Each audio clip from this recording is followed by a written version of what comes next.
Welcome to Auto In this video, I will show you how to fix the Battlefield 6 global game quota exceeded error quickly with a working solution. Fix 1. Restart the game and EA app. Step 1. Close Battlefield 6 completely. Step 2. Exit the EA app, or Origin, fully from the system tray. Step 3.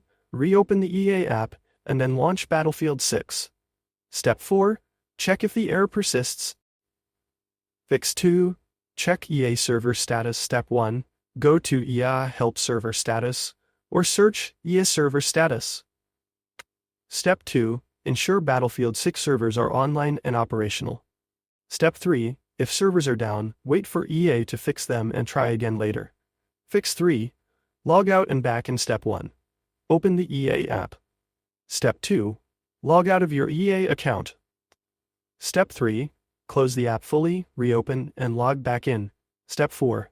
Launch Battlefield 6 to check if the quota error is gone. Fix 4. Clear EA app, Origin cache. Step 1.